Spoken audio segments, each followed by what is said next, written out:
নমস্কার। আজকের রেসিপি হইল রসগোল্লা। আজকের রসগোল্লাটা আমরা 1 লিটার দুধ দিয়ে বানাইম। ফার্স্টে আমরা দুধটা বয়েল করার জন্য বয়াই দিম।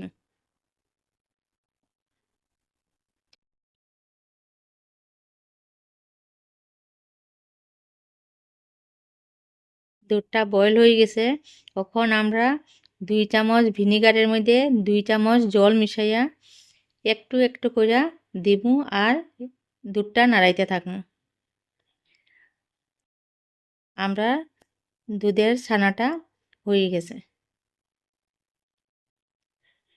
এখন আমরা জলটা ঝরাই নেব। একটা ছাঁকনির উপরে আমরা এইভাবে একটা কাপড় দিয়ে ভালো করে জলটা ঝরাইয়া নিব।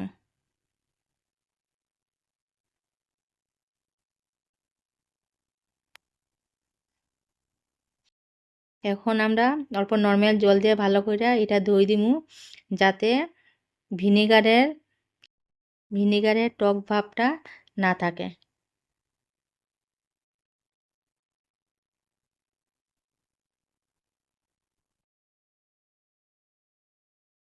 আমরা জলটা ভালো করে ঝরাই নিব।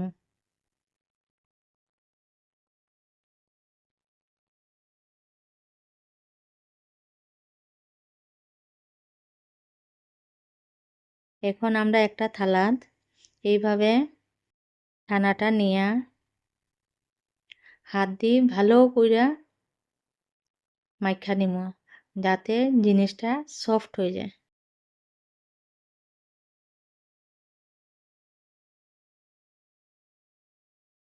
এইভাবে 10-12 মিনিট মতো আমরা ভালো কইরা জিনিসটা মাইখা নেব।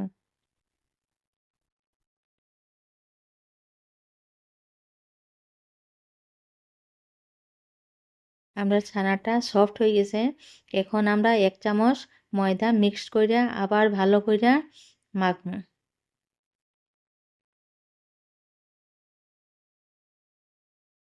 এখন আমরা ছানার ছোট ছোট বল আকৃতির বানাই নেব। ছোট করে বানাইমু, কেননা এটা যে সময় চিনি সিরাপে পড়ব তখন অটোমেটিক এটার সাইজে ডাবল হয়ে যাব।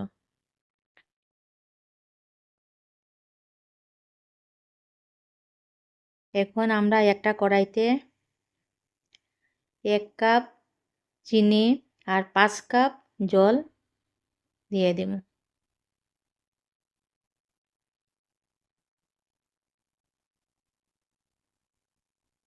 দিয়া ভালো করে মিক্সড করব। এইটা আমরা কোনো তারযুক্ত সিরাপ বানাইমু না, এটা জাস্ট আমরা চিনিটা গলাইমু। গলাইয়া আমরা 3-4 মিনিট জাল করে নেব। এখন আমরা বানায় রাখা বলগুলা দিয়ে দেব।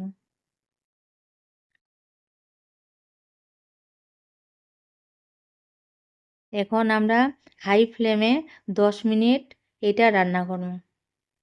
ওই যে সাইজ ডাবল হয়ে গেছে।